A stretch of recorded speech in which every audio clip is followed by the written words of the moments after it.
Now, into the ticket office of Disneyland. Oh boy, let's do this.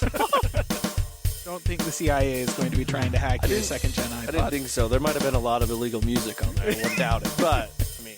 I would just replace all of my chairs with toilets and go on with my life. Google has found a new way to piss me off. iTunes is a constant source of embarrassment. Every time I say it, it's going to suck even more. Friends don't let friends Ubisoft. I am Nadella. I can't do it anymore without laughing. I was going to do the whole thing. Welcome, everyone, to the Calling All Platforms podcast. I am your host, Wes, and I'm here with Landen. Hello.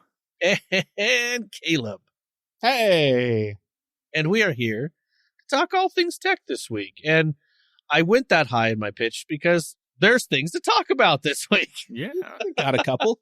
Yeah, a couple Got a things. couple. You know, we don't have to scrape the bottom of the barrel on this one, so it's kind of nice. So, hey, let's get into it. One of the bigger things that happened this past week, listener, that I'm sure you already know, but we're going to talk about it here on Apple. Apple had some news. They're discontinuing the iPhone. I'm kidding. Tim Cook. That's Tim Cook. It's over. Oh, sorry. Go ahead. Yeah, I keep interrupting you. No, you're good. You're good. Okay, we're good. He's just really excited to talk about this. That's what it is. I have so many things to say about Apple this week. Oh, It's I'm all excited. a single piece of news, but I have a lot of things that I can say. Well, let's just say it. Tim Cook is cooked. Which is a way more negative connotation than this really is. Yeah, that's true. Like, let's be honest. Tim Cook has been the CEO of Apple for, what are we at now? Oh, man. 15? 12, 15 years, something like that. It's been a minute. And here's the thing. You can say anything you want about Tim Cook as the head of Apple. You can love him. You can hate him. I know a lot of quote unquote Apple faithful who were there at the beginning hate Tim Cook. But there is absolutely one thing that is just not really a point that can be argued. And that is that Tim Cook is frankly one of the most successful CEOs of a large corporation in the history of capitalism. Yeah, Like, seriously. This man has overseen the absolutely most stratospheric run of Apple as both a force in terms of profit, but also in terms of culture and society, and just like they're kind of at the front of everything they do, despite never, ever, ever showing up first. And that's nuts. That's insane. It's a trajectory that Steve Jobs started, to be clear. But that trajectory would not have, it just wouldn't have persisted without somebody like a Tim Cook, right? So say what you want about Tim Cook, but he's been wildly successful. He is also getting a little old, right? Yeah. And much like anybody who is approaching retirement age, I can imagine he probably wants to retire. And unlike a lot of big tech CEOs, especially the quote-unquote self-made billionaires like Jeff Bezos and stuff like that, I don't think Tim Cook's self-identity is wrapped up in his position as CEO at Apple. No. I think he's actually kind of a fairly stable, self-actualized adult human person, which is incredible in this space. So nice to see when compared to, your Jeff Bezoses and your Mark Zuckerbergs and, folks like that out there, your Elons and whatnot. So he has made the decision to step down as CEO at Apple. He is going to remain on the board of Apple. And from what he has said in his kind of farewell letter to the company sort of thing, it sounds like the reason that he's doing that is because of his existing relationships in the industry. He basically wants to stay on the board at Apple so that he can so that those relationships continue to exist for the benefit of Apple as a whole. So he's going to be there to kind of help navigate changes, to negotiate things, to, just have his connections. But he's not going to be involved in the day-to-day running of the company, decision-making, and stuff like that. So that's Tim Cook. He is retiring at the beginning of September. So, big news. The next piece of big news, who's following him up, right? Mm-hmm. So this is a thing that a lot of people have been talking about quite a bit over the past few months, and we did mention it a little while ago, that it looked like Tim Cook was maybe eyeing retirement, and that it looked like maybe he was training up or mentoring John Turnus to follow him up as CEO. And there's a lot that can be said about that, like the fact that Apple actually decided they were going to pick just one person and mentor that person to be the CEO of Apple after Tim Cook was done is a thing that doesn't happen that often in big Fortune 500, companies, but honestly is the only way for those companies to be successful when it comes to a transition of major senior leadership positions like this. And you can cite examples. I'm trying to think. Oh, who was it? Like GE, I think it was General Electric did the thing who, General Electric, listener, as the people who don't make any of the appliances that bear their name anymore. Yeah. They have licensed out their name. Basically, all they make is jet engines. That's it. GE has fallen so far from where they were. But a big part of that is because they had a CEO who was like this legendary CEO back in the 90s. And instead of picking somebody to follow him up and mentoring that person to do that job, they had like basically a turf war inside of the company between a few major executives and stuff like that. And that turf war kind of tore the company to pieces, so that when he left, the new CEO that quote unquote won turned out to not be very good. And everybody else who quote unquote lost left the company because they lost. So yeah, it's like this whole thing. This seems like a much smarter way to do it. And also, it's what Steve Jobs did. Yeah. Like Steve picked Tim. That was a thing that happened. And so it worked out pretty well that time. And it seems like it's probably going to work out pretty well this time. So let's talk about who John Turnus is. John Turnus has been with Apple for 25 years, Something I like think. that, yeah. Is a long time, basically Wow. his entire career. Okay? So pretty much his entire career he's been there, and he's, for the majority of that time, been an engineer. Okay? This is a dude who actually designed products to be used by people. And, he worked on the teams that were responsible for designing quite successful Apple products like the iPhones and various Macs and stuff like that. So he knows, what it is like to work at Apple, right? Very familiar. He knows what it is like to design these products that Apple is kind of legendary for. And he actually knows what it's like to design products, man. That's Yeah. just... So one thing that you can definitely say about Tim Cook, if you want to complain about the man, is that he is a very business-oriented sort of fellow versus your Steve Jobs, who was more of a product-oriented Yeah. guy, right? Like Steve was half product design and half marketing in his personality. Yeah. Tim Cook is 100% supply chain management. Yeah. And listen, Apple's supply chain is insane.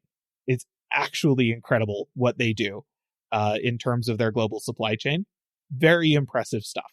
And that's part of the reason why they have been so successful over the past decade, So Tim Cook was the right person to lead them during that.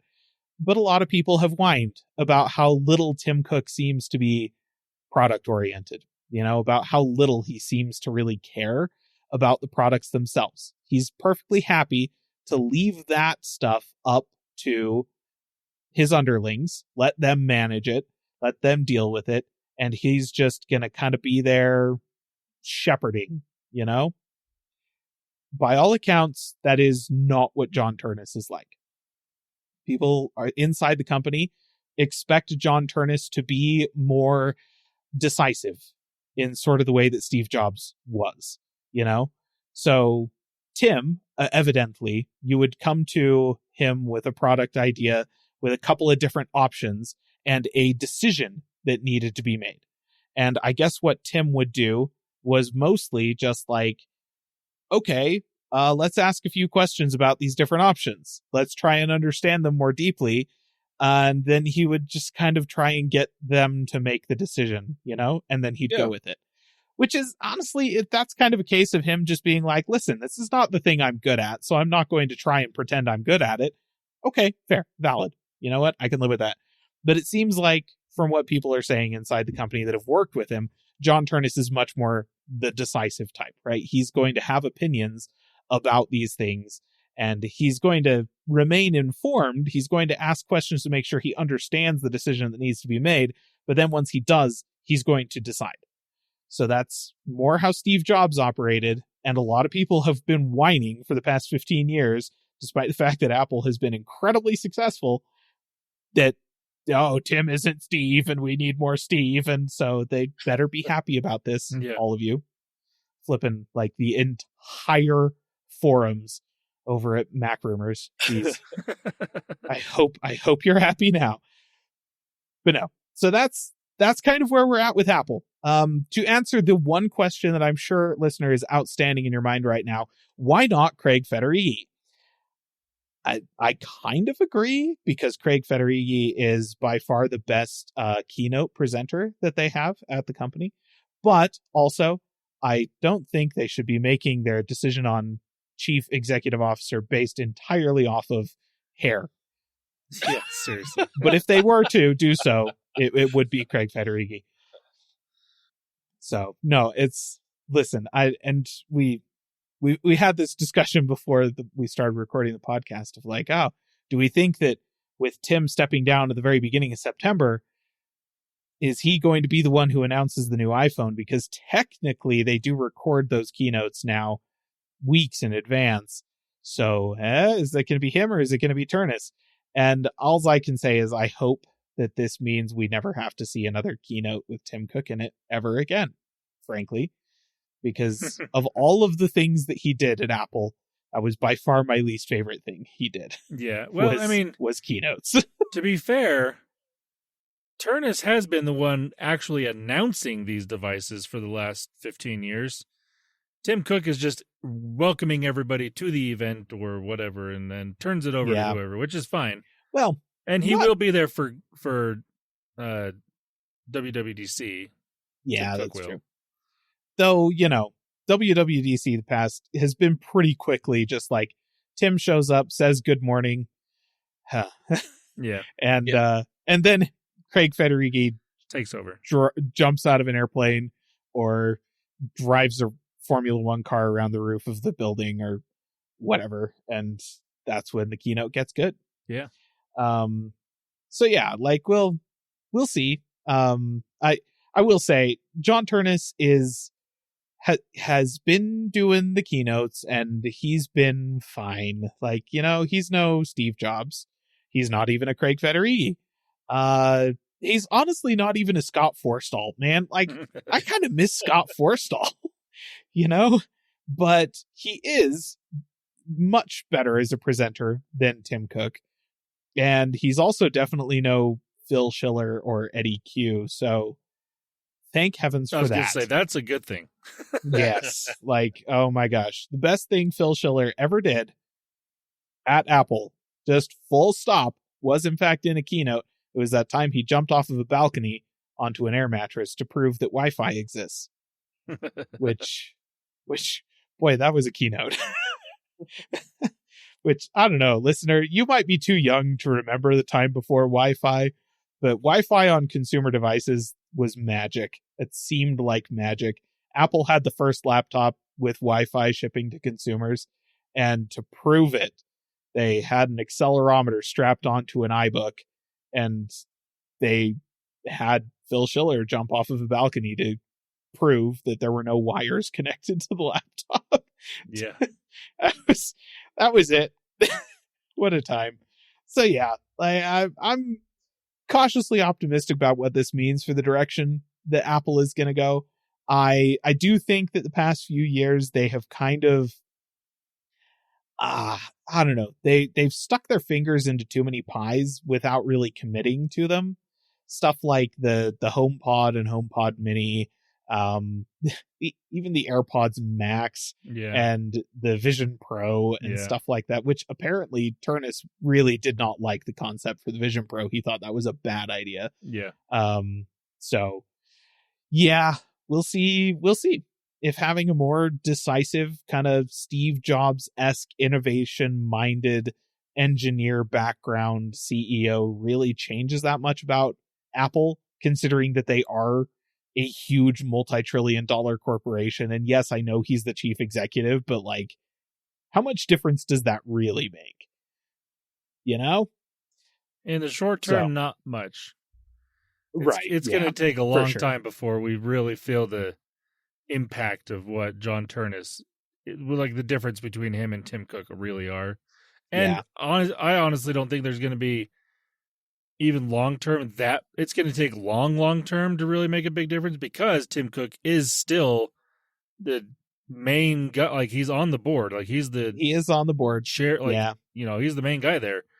And so he does still get a say in a lot of things. And I think it's a good thing that he's going to be there, because he can still kind of oversee some of the, you know, the supply chain stuff. And like that's the thing. Like, I feel like, and from what, like I said, his letter made it sound like that was why he was there. Yeah. Because he has these supply chain connections and he has pull with specific people. And so he's going to stick around just to kind of throw his weight around on behalf of the company.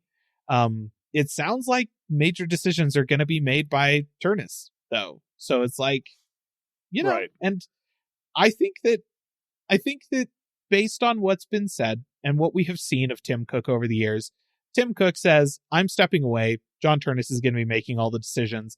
I'm just kind of hanging around to help guide and to like lend my, you know, industry expertise to John Turnus, essentially, to the executive team. I think that's all he's going to be doing. You know, I think that he's being serious about that. And you know, I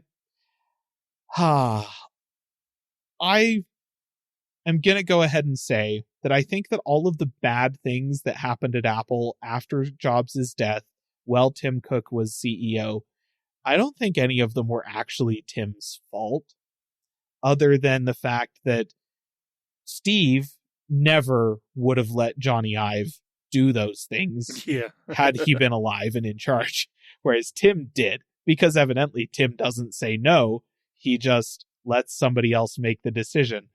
So, but yeah, because you look at it, like some of the worst iPhones, Bendgate, the 2016 MacBook Pros, the Mac Pro, the trash can, all of these things were Johnny Ive's fault. Like, even iOS 7, that was Johnny Ive's fault. And I do kind of miss Scott Forstall more as the years go on. He was the skeuomorphism guy, you know? Yeah. So, yeah. You know, another thing I think will be good that I've heard Tim Cook is still going to maintain as part of his job is, for lack of a better term, a diplomat, basically. Like, he's going to be the one that goes to these, like, and he's done this and done it well, but going to basically your world leaders. Like, he talks to the U.S. president, he talks to the Chinese leader, he talks to like all these different people in these high political places, and he knows how to do that, and he's done it really well with a wide variety of people in the sphere of politics. And and he's still going to maintain that role, which, again, I think is a good thing. We need someone like Tim Cook doing that for Apple. Yeah, we don't need a Steve Jobs type character doing that. Could you imagine Steve Jobs in the world right now? Oh, gosh. Here's the thing. here's the thing. A part of me would absolutely love it because he never, Steve never said anything that couldn't be backed up in one way or another. Which of course means anybody trying to trying to say something that's just not real, that's fake, he was going to call them on it. Yeah. And he was going to do it in the probably rudest, most blunt and unforgiving way possible, which also frequently led to him sticking his foot in his mouth. But he kind of got away with it. I'm not sure he'd be able to get away with it now, but it would be really funny to watch, you know? Like, it would be so entertaining.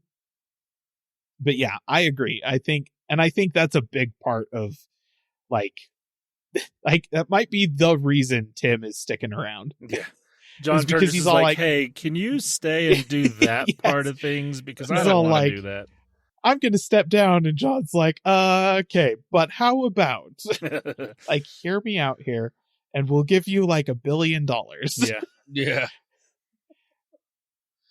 Well, there we have it. Tim Cook is cooked. But like in a good way, you know, In a good way. voluntarily on his own terms. All right. The lobster that wanted to be in the pot, if we want to carry the cooking metaphor through to the We end. continue. Anywho. Well, speaking of, man, I got no segue for this from cooking and continue to keep it cooked for this one. I guess if you want multiple cooking shows all at once, YouTube TV finally has true multiview. Yeah, and you know what? That actually is a really good way to put it, because when YouTube TV introduced multiview, they did it in, I guess, in a way that made sense for them. I don't know. I've used it in the past in the way that it is now implemented on other services, you know. But YouTube TV finally lets you pick and choose whatever you want to watch in multiview.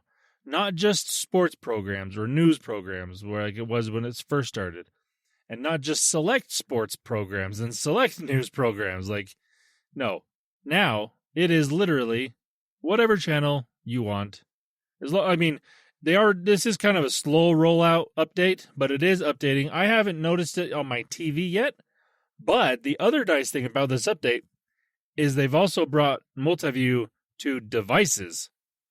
So I tried this out before we started recording just to see. I grabbed my phone, pulled up YouTube TV, and I could watch 4 different programs on my phone, which isn't necessarily the best. That's probably not the best. Yeah, not the best way to use multiview, but it did work, and it gave me a wide variety. Like, I had a sitcom going on one channel, a sports program going on another thing. Like I could just pick and choose whatever I wanted. It was great.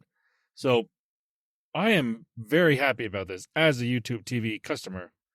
This is what I've wanted since the beginning, because again, I had this on other TV providers in the past, but it is finally here and it is great. So if you are a YouTube TV subscriber, keep an eye out for this update.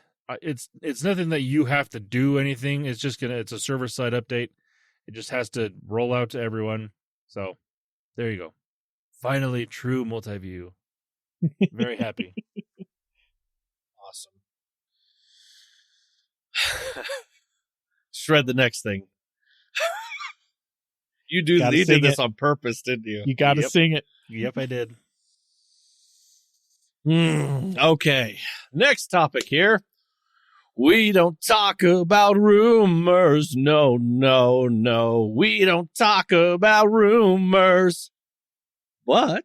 Aha, thank you. Beautiful. So, You're welcome. The next bit of Google News. Like Wes said, we don't typically talk rumors on this podcast. At least I don't typically talk rumors on this podcast because I just would rather wait. Well, okay, I do look at rumors. I just don't talk about them because I'd rather just have official confirmation on certain things. But this is a rumor that I really, really, really, really hope happens. So there's a leak some code found within the Android 17 Beta 4 called Pixel Glow. Now, there's some speculation, but some of the stuff inside the code that is around this, it says, stay in the moment without losing touch. Pixel Glow uses subtle light and color on the back of your device to inform you of important activity when it's face down. That would imply some sort of notification LED or lights or something like that on the back of the phone, which I really like. Now, you can currently use the LED flash on the back of a phone to notify you of different things. But what this sounds like it's going to be more than just that, because just based on that, like use subtle light and color on the back of your device. That LED on the back for the flash is one color. It's a white LED light. It's not an RGB or anything like that. So that's intriguing. Other things that are in the code also say things like hands-free interactions using visual feedback, subtle lights when your favorite contacts call you, allows the user to configure the Pixel Glow feature, which uses subtle light and color to inform the user while the device is face down. So, like, lots of different things could be in play here. And there are leaked images of the Pixel 11, and I mean the renders of it basically look like the Pixel 10 because, why change? I don't know why. But the only thing that's really different here is the camera bar is slightly tweaked. I mean, it's still very similar, but the cameras are a little bit different placement and stuff. So there could be some LEDs in the background that we can't see because they're just hidden behind the black camera glass that's there.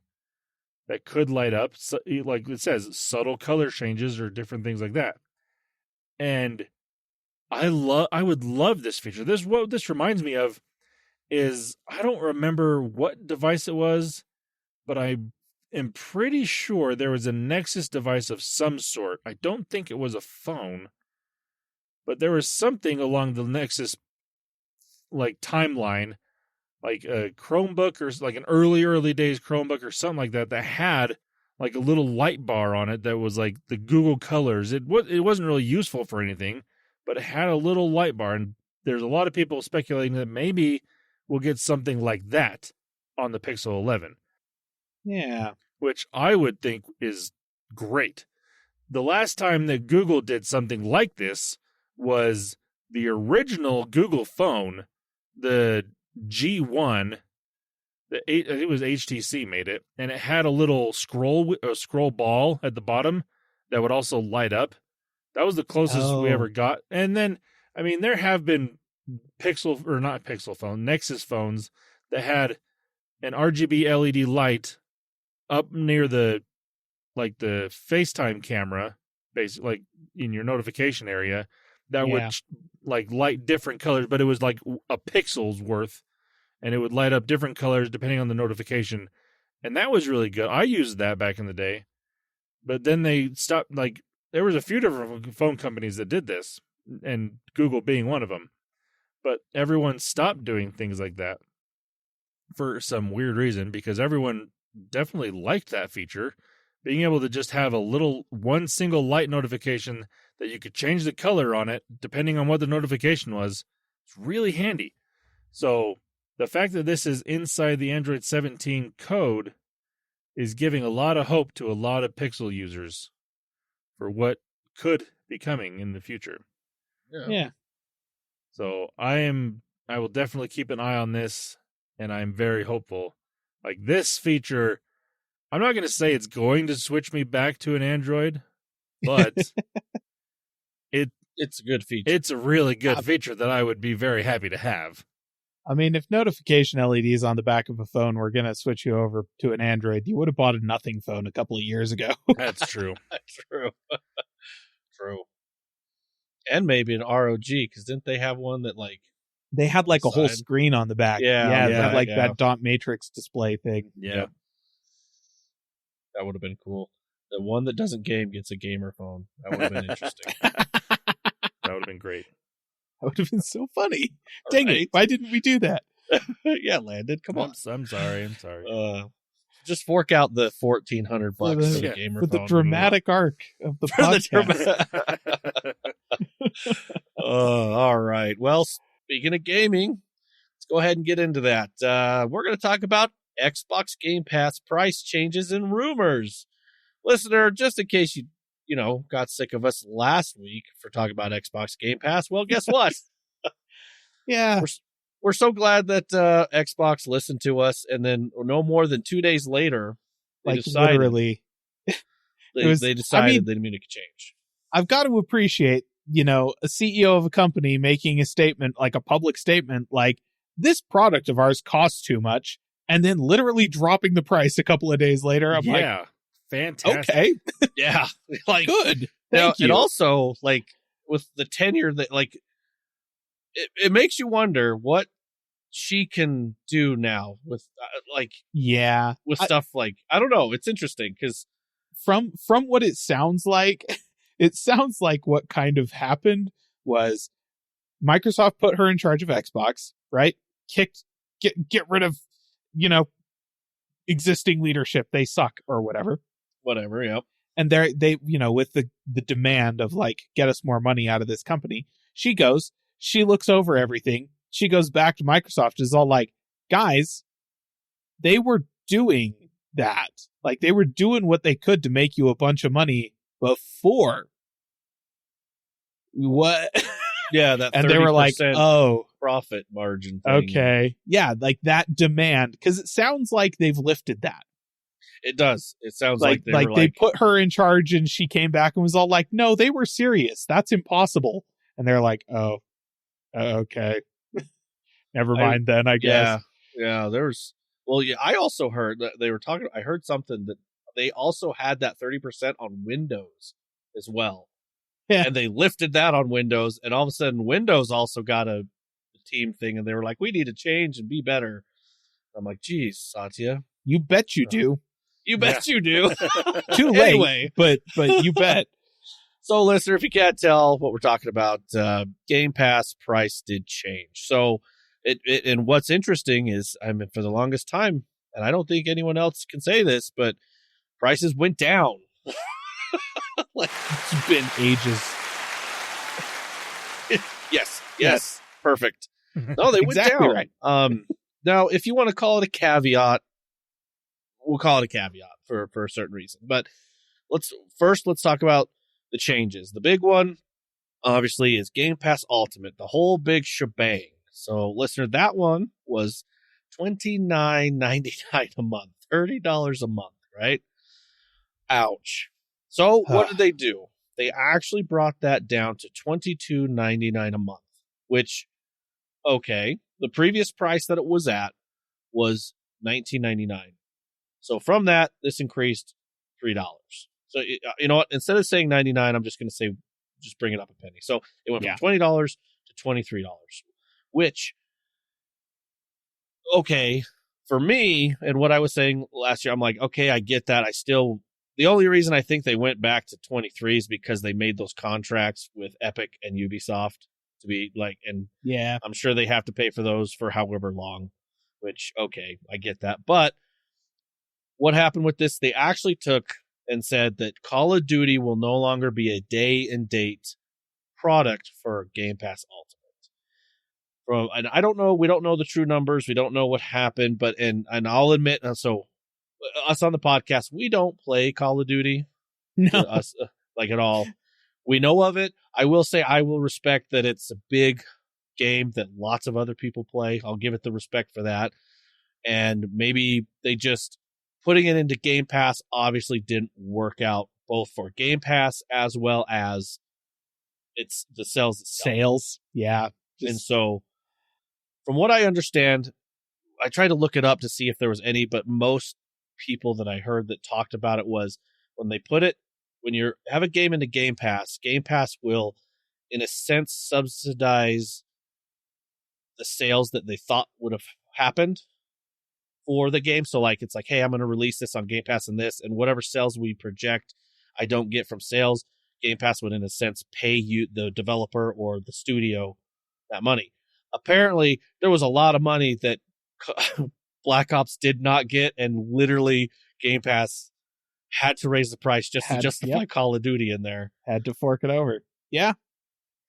Well, and here's the wild thing about this whole situation to me is that it's, if listener, you are the person who, the one person who subscribed to Game Pass Ultimate so that you could play COD, I'm happy to inform you that with this price drop, you can continue to pay for Game Pass Ultimate, and over the course of a year, you're going to save $80, which is more than the cost of Call of Duty. So you can pay for Game Pass Ultimate for a year, buy Call of Duty, you're still saving money.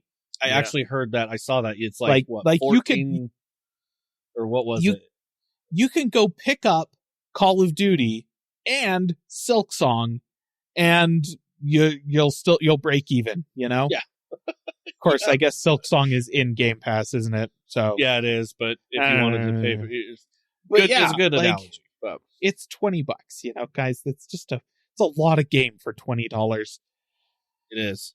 But yeah. So I would say good news. If you are, like I said, if you were the person that plays Call of Duty, was banking on it being in Game Pass day one, and that, like, just buy it day one. It's okay. Buy it day one. This is kind of a rumor, and I guess we can kind of get into it a little bit. Well, actually, I'm going to hold on to that. Put a pin on that. We'll get to it later. Let's finish the pricing. So the second one that they lowered, actually, was the PC Game Pass. So they brought that down. It was, what was it, $16.49, and they actually brought that down to $13.99. Now, COD actually wasn't a part of that anyway with the last change. So they just didn't have it. So this actually brought it down even more. So this one didn't lose anything. So, yeah. Well, you saved what, $3? Yeah. It's, a month. Yeah. I'm actually, yeah. So you get all that. So cool. And those were the two that actually lowered, or the main ones. So good news. I personally, I like it, as I said last week. I'm just not. I'm not one to pay for something I'm not using, if that makes sense. So, and the next thing they need to do is maybe get rid of the Ubisoft Plus, EA Play, and what was it, Fortnite crew, and I'd be fine.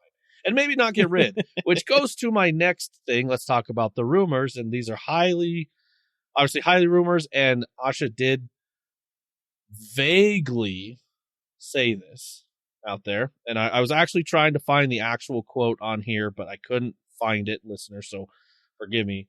But I am going to talk about it, but because we talked about this actually last week, there is a highly likely there's going to be call it a modular system for Game Pass. So it's like, hey, you want the regular just Xbox Studio games? Check. This is going to cost, let's say that's essential, $10.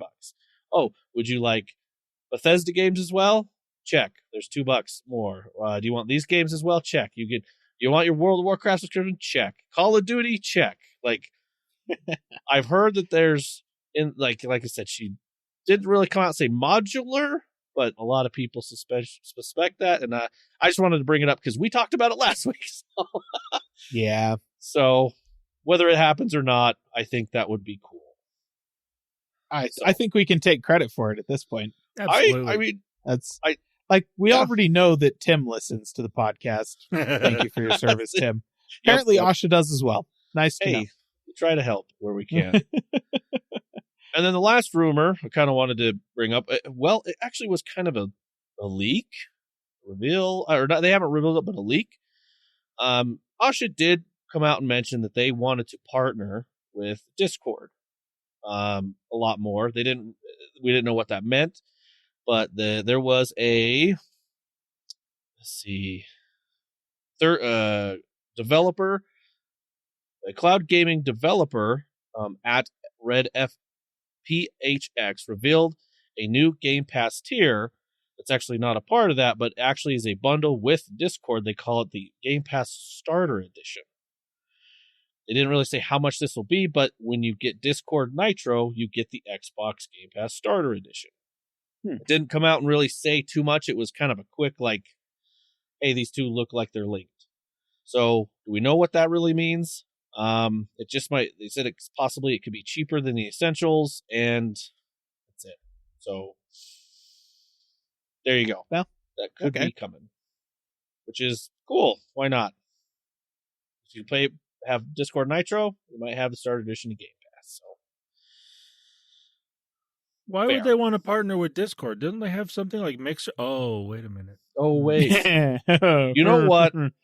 That's one thing I hope Asha will bring back from the dead. I don't know why. I really Mixer? liked Mixer. I don't know. I know that's weird. Well, but that here's was, the I thing. don't know. Maybe I just don't like Mixer Twitch.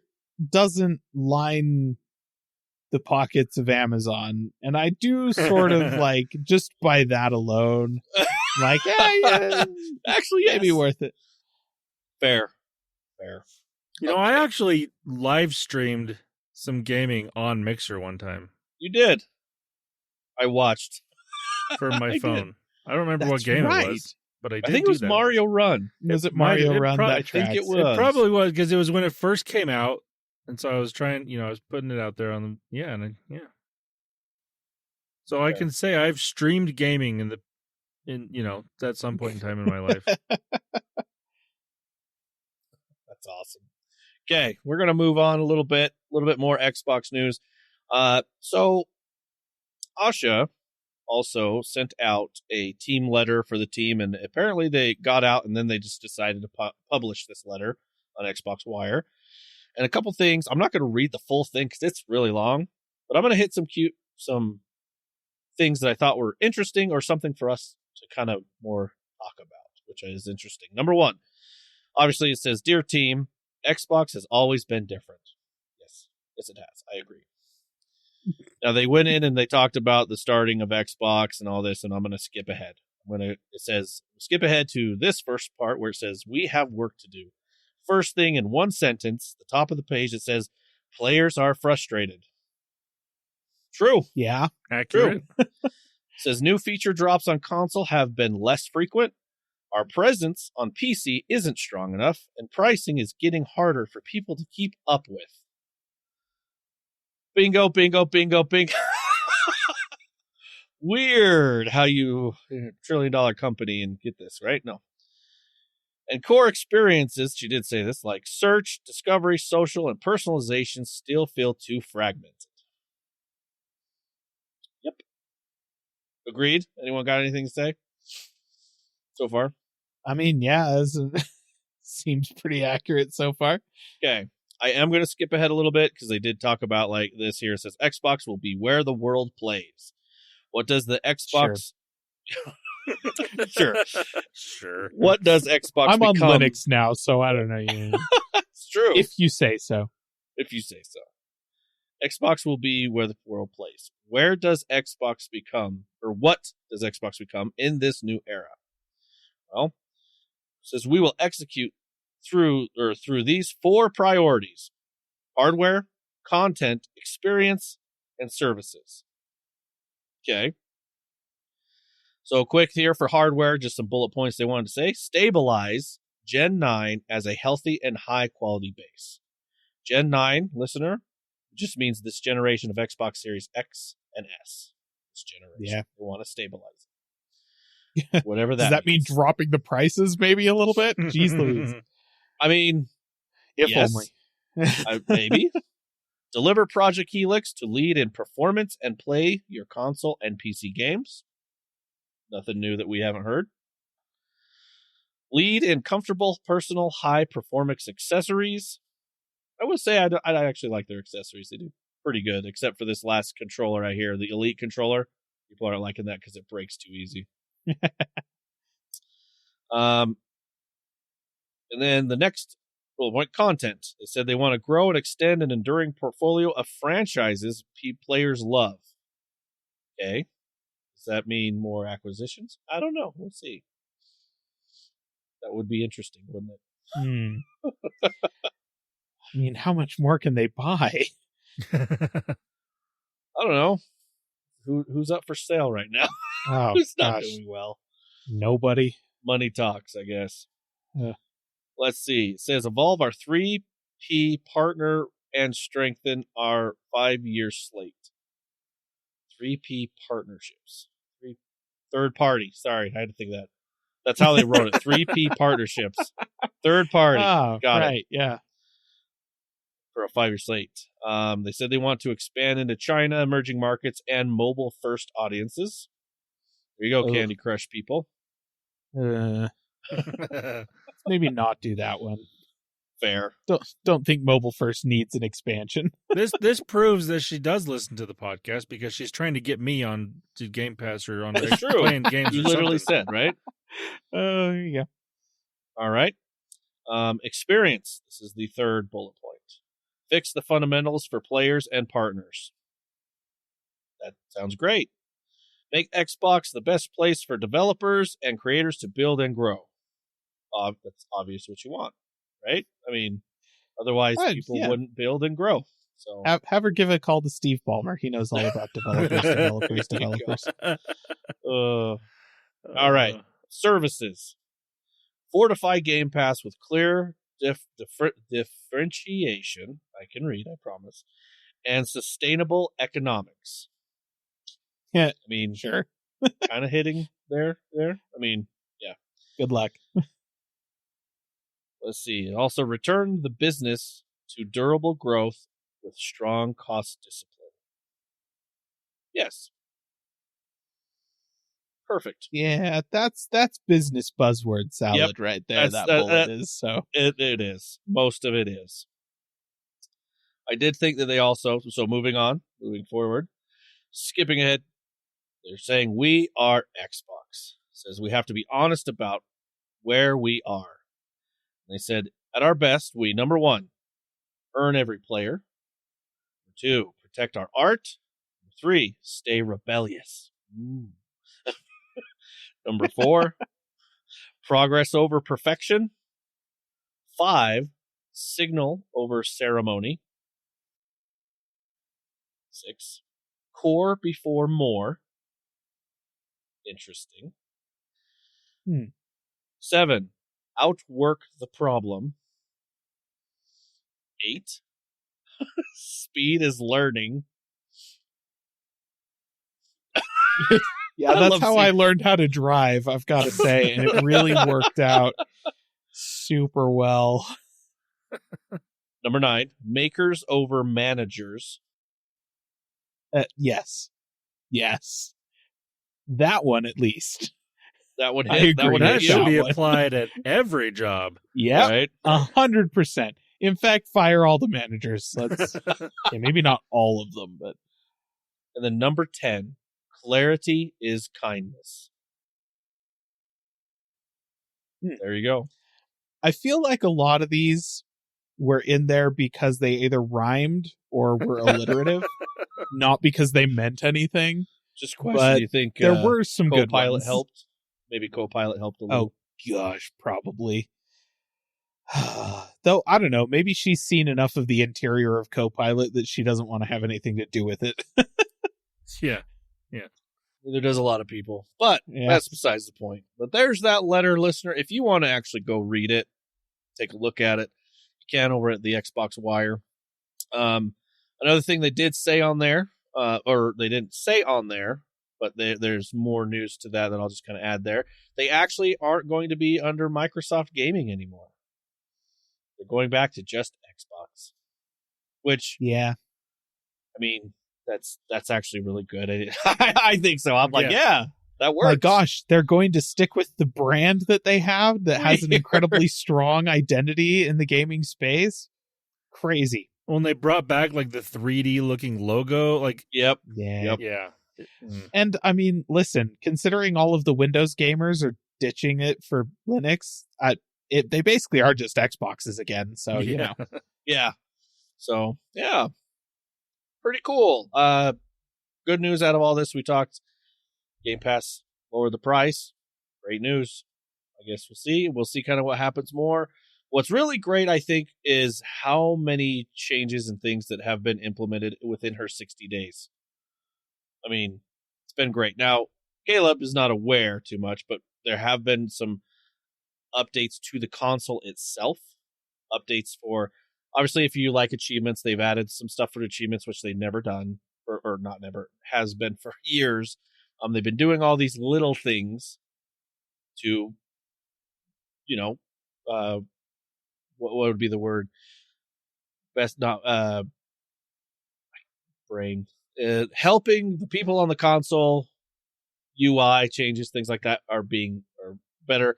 They are actually, for example, also featured is you can disable quick resume on certain games, which is great because if you're playing a multiplayer game and you want a quick resume, it's not going to work very well. If you're disconnected, you can just say, hey, don't quick resume this. So little features like that, quality of life. That was what I was trying to say. Quality of life features. I got it. I can do this. Made it in the end. I made it. Got home. I didn't make a homer, but man, did I slide in last second. Okay. Me, I think it's pretty cool to see that when, like Caleb had mentioned, it's cool to see a CEO say, hey, Xbox's Game Pass is too expensive. Next week or two, hey, look, we lowered the price. Like, that's actually pretty cool. Yeah. So, and if this continues throughout the year, it'll be kind of fun to see what they do. Yes, listener, she did mention also about exclusives. They're going to look into exclusives more. I mean, you've heard us on the podcast. I feel like with multiplayer games, things like that, I don't feel should be exclusive. But if you want your single player, you can only get this here. Okay, whatever. And honestly, that's fine. Like, if I want to play the best Halo game, I can play that on my Mac from the early 2000s for crying out loud. I don't. Fair. Right. Deal. Like, and you want, it's genre stuff, right? Because for every exclusive, like, Uncharted, you can only play that on a PlayStation. Okay, I'll play Tomb Raider instead. It's functionally the same game, right? There are slight differences in quality in the story that's being told and that kind of thing. But listener, there are so many options out there for games. If you see an exclusive on a platform you do not play and you can't afford to get onto that platform, it's okay. Don't feel bad. Just find something similar in that genre that you will have options, Don't worry about it. Don't let it stress you out. Don't buy Ubisoft games trying to make up the gap. That's not what this is. It's never the solution. Buying Ubisoft games is never the solution. It's like binge drinking because somebody broke up with you or something like that. It's not the solution. Don't Ubisoft. Friends don't let friends Ubisoft. Will you record and you're that? my friend, listener. You need to ping that I one. That care was a good about one. you. Friends don't let friends Ubisoft. Love it. That one. Cool. Well, that's pretty much for that kind of discussion for the gaming. That's all we have for that. We're going to go ahead and we'll move on. Looks like we're going to head to one of our newest and favorite parts of the episode, the bright side of life. Welcome to the bright side of life. Hey! Hey! Yes, it is the bright side of life. The segment that we like to always try to end with to make it, the bright side. In case we talk really bad. Even though, honestly, this episode's been pretty positive. Yeah. Like, all in all. Mm-hmm. Shocking. Pretty chill, pretty nice. Yeah, we've had a couple of those the last month or so. It's been nice. Yeah. Which it's so wonderful. To be clear, listener, it's because we're not talking about a bunch of stuff. Yes, also true. There's a ton of depressing things in tech that we could be talking about right now. Like, I don't know if you've noticed, RAM hasn't gotten any cheaper. But no. we'll just pretend that's not happening. Yeah, true. All right. Well, let's get on with this here. Looks like the first one up here is me. I get to start this one off. And you know what, listener? Bright side of life, homemade bread. Oh man, my wife, Yeah. she's had been making sourdough. She's got the starter and she's had it for a while, and she's been trying all sorts of different types of breads, or sourdough breads that she's been trying. It's really cool. She'll add like jalapeno or cheddar in with the sourdough, mix it up, make little swirls, and it's just so delicious. We recently Yeah. got a new bread pan. It's instead of the regular like smaller loaves, you can make like those store bought bigger loaves, and she's been trying to do the bread that way and make it. It's been so awesome. I don't mind being a guinea pig for this. My girlish Yeah. figure, you can tell I eat some bread. Now, have you gotten her a like a slicer for her bread? Nope, not a bread slicer. Yeah, Yeah, you should, no. should get Yeah, you one. need to get a like we slicer. got a little while ago like a deli slicer. You know, we bought it to use it with meats, but it goes wide enough for a slice of bread. And oh man, that is so nice. You just like you know, for longer loaves or larger loaves, you kind of cut it in half, and then you just stick the half on there and just zoop, zoop, zoop, zoop, zoop, slices the whole thing up. It's the best thing since sliced bread. Honestly, highly recommend. I love that. I am going to take a look at that and maybe surprise her. Be like, here you go. It'll be great. So yes, homemade bread. That is mine. Next Good up, stuff.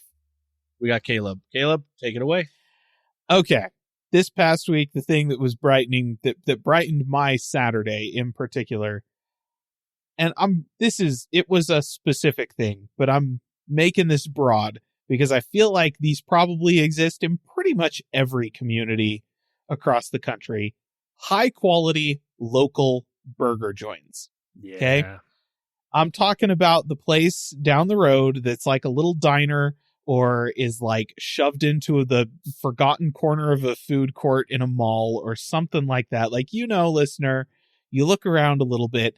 It's the burger place that maybe doesn't look the flashiest, but you hear nothing but good things, despite the fact that you have never once seen an ad for this place, you know?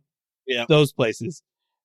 We've got a couple around us here. The one that in particular that this past Saturday brightened my day was it's called Center Street Grill. And that place, oh, it's so good. Like they're styled kind of old school Americana, like Route 66 diner type restaurant. But the burgers that they serve are, I mean, they've got some classics, but they've got some like newer, more trendy stuff. Blue cheeseburger and stuff. I had the bourbon bacon burger, just so good. These folks they use like high quality produce on it. No iceberg lettuce here. They put spinach on their burgers instead because it's more stable and it tastes better. Yeah. Like it's just good. So yeah, like it was a really, really good burger. Best fries. Oh my gosh. They have like breaded fries. They're absolutely outstanding. Fry sauce also is really good. Listener, if you don't know what fry sauce is, it's a regional thing, but basically ketchup and mayo, but you add like some mustard and pickles and stuff like that. You can get it really nice. So, you know, it's good stuff. So yeah, you need something to brighten up your day, and you have a little bit of money to spend, because I recognize that that might prevent this from being an option for you at times, listener. But if you can, hunt down your high quality local burger joints and frequent those places, man. Yeah. Savor them, support them. They need your help. That's the big one. And in Support. return, they help you. Yeah. And I can, to add on to this, like there was a while, this was probably 17, 18 years ago. I lived in a place that we would drive by this place that it was a burger joint, and it didn't necessarily look like the best place to get food, but it's usually those hole in the wall type places. Sometimes those are the best place to get food. Yes. Usually, in my experience, more often than not, are some of the best food that you can buy. And there was a place like that it was like less than a mile from where I lived, and we would drive by it all the time. We're like, oh, we need to go there. And one day we just finally stopped in. And it was like this burger joint, like family owned type place that you can see them cooking on the griddle in the back. Like it was phenomenal food. Man. Like they made wicked grilled cheese for like $1. and like they had a pastrami burger that was just amazing, and the fries were delicious. Like just those type of places are always worth at least trying. Oh, like, yeah. If it ends up not being great, whatever, you tried, but you got to at least try it. Even like I said, it didn't look like the best. It wasn't anything fancy. It looked like an old 90s burger joint, and it looked like it hadn't been updated since then either. Like, that's the kind of place it was. But it was delicious. And then we started going there on a pretty regular basis. Like, yeah, this is good. Yep. We're coming back. My favorite for those the local burger joints, there's like usually like a burger and Shake Shack. As you go get a shake, you're like, oh, I just want a medium or a small. And a medium, a small there is like an extra large over at like Carl's Jr. And so it's like, oh man, and it was only like $1.50, and you're just like, and they don't just fill it to the there; they add an extra like on top. So it's you're like like 3 or 4 inches above the cup.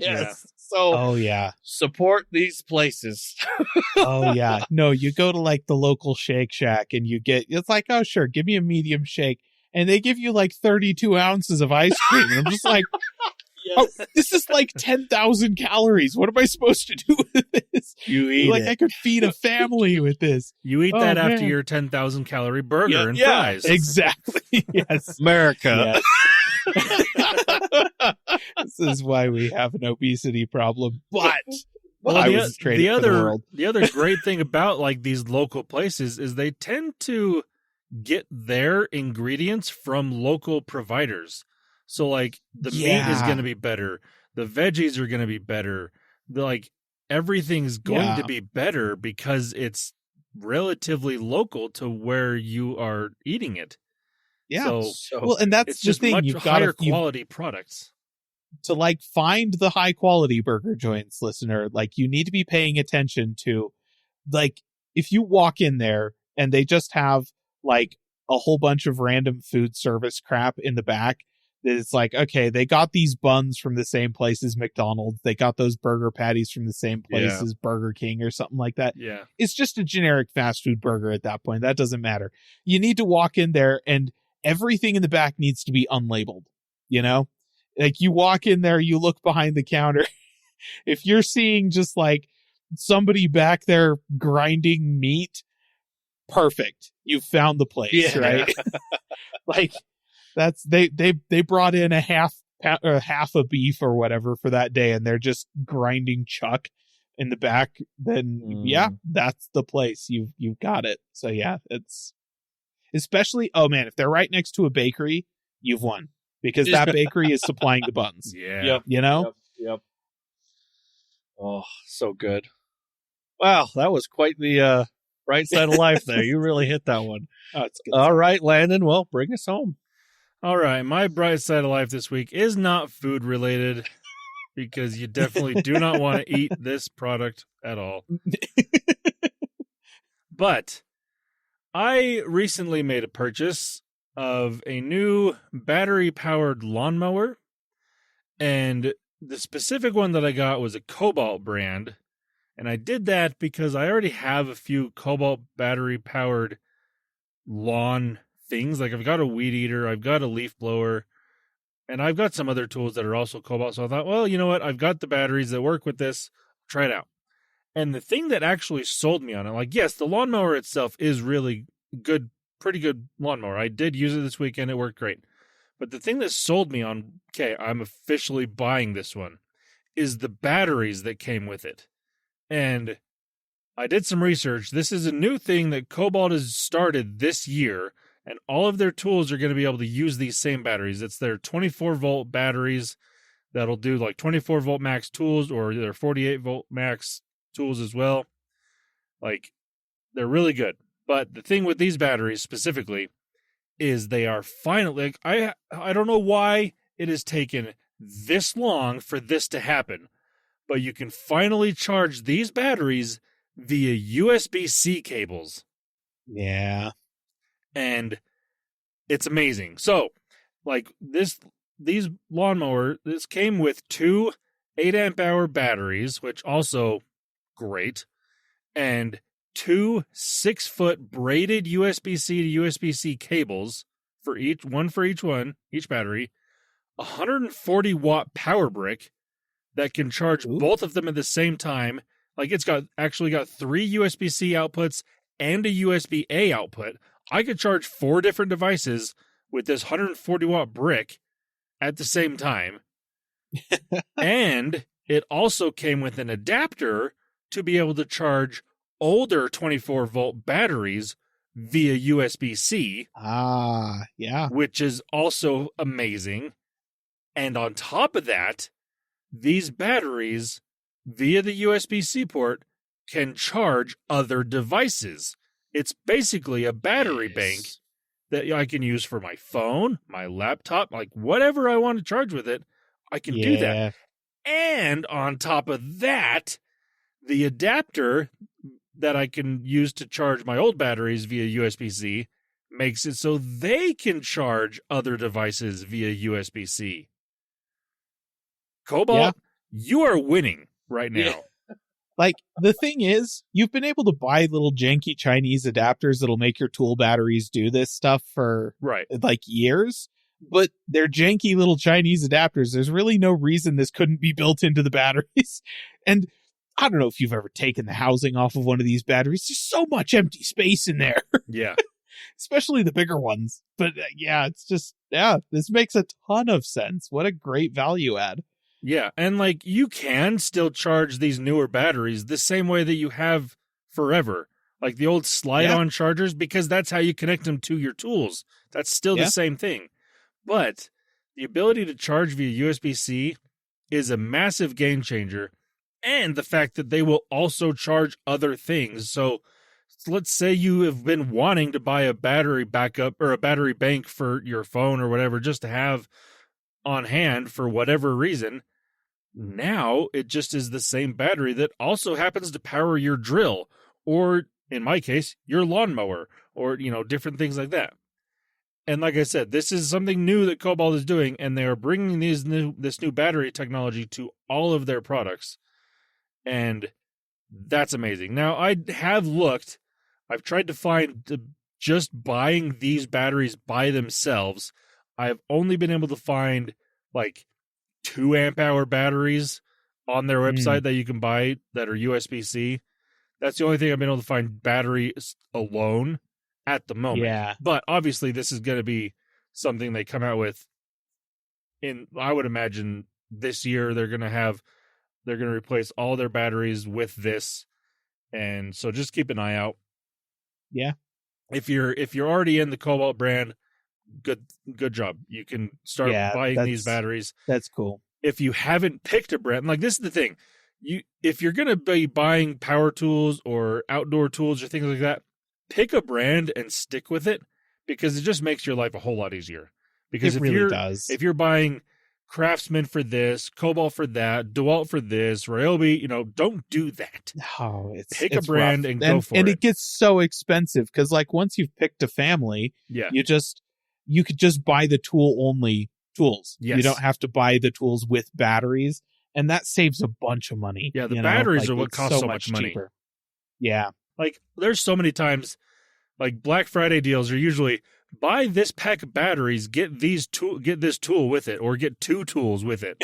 Because they make more money off the batteries than they do on the tools. So, like, well, you know what? Whatever. Yeah. But so if you haven't picked a brand, I would definitely suggest looking into the Kobalt ones, because I haven't had, like, I'm not going to say they're the highest quality of tool, but they're not bad by any means. For any home user, they're going to be fine. Like, for a contractor, probably not, but a contractor's not going to be buying a contractor's not even going to be buying DeWalt tools from Home Depot or Lowe's. They're going to be buying DeWalt tools from DeWalt because they're just going to be a little higher quality. Yeah. Well, and honestly, a contractor is probably going to be buying Milwaukee or Bosch or something like that. Yeah. Which, like, if you want an aneurysm about, like, I don't know, impact drivers or something, listener, go look at, like, Bosch or Milwaukee impact drivers. Milwaukee's actually not too bad, but Bosch, like, holy crap. So pricey. Yeah. So that's my bright side of life. Cool. Is the new Kobalt batteries are just awesome. I'm like, very happy with this purchase so far. Awesome.